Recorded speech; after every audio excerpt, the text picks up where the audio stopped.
7 Ekim sonrasında başlayan süreç, İsrail'in her ne kadar büyük katliamlarını, barbarlıklarını, vahşetlerini beraberinde getirmişse de netice itibariyle bu yılın Ocak ayında imzalanan ateşkes anlaşması esasında 16 ay boyunca süren İsrail barbarlığını daha net bir biçimde dünya kamuoyunun göz önüne sergilemiş oldu.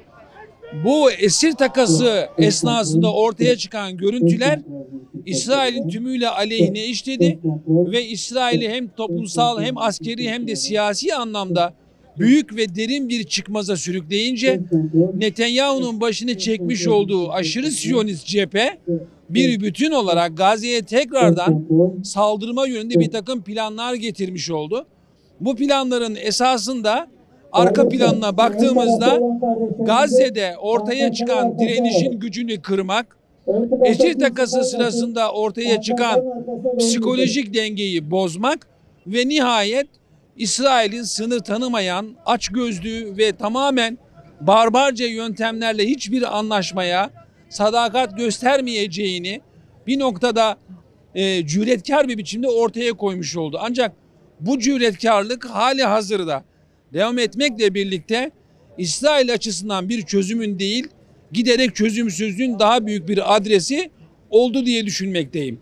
Fakat tabii burada asıl olan sadece İsrail'in ahlaki açıdan, siyasi açıdan, toplumsal ve askeri açıdan barbarlığının bütün bir dünya kamuoyunda netleşmesi değil, bilakis dünya kamuoyunun bu vahşet karşısında sessiz kalması, basit kınama mesajlarıyla olayı geçiştirmesi ve insani yardım düzeyinde olsun, sıhhi yardım düzeyinde olsun herhangi bir yardımı Gazze'ye ulaştıramamış olması asıl büyük sorunun kendisidir. Bu açıdan mesele sadece Batı kamuoyunun İsrail'i desteklemesinden ibaret değildir. En az onun kadar büyük bir sorun olan İslam dünyasının, İslam toplumlarının Gazze meselesine sahip çıkamamasıdır. Kaldı ki 7 Ekim'den sonra ortaya çıkan görüntülerde bütün dünyada Siyonizmi lanetleyen, barbarlığı, vahşeti lanetleyen, Filistin'i destekleyen, Gazze'ye sahip çıkan milyonların katılmış olduğu kitlesel gösterileri gördük. Fakat 20 Ocak sonrasında İsrail tarafından ateşkesin tümüyle ihlal edilmesi yönünde ortaya konulan barbarlıklara, vahşete maalesef aynı düzeyde bir hassasiyet, aynı düzeyde bir tepki gösterilemedi. Bu açıdan asıl mesele İsrail'in bugün 7 Ekim sonrasında sergilemiş olduğu barbarlıktan daha az olmayan barbarlığına karşı sesimizi yükseltmek üzere buradayız.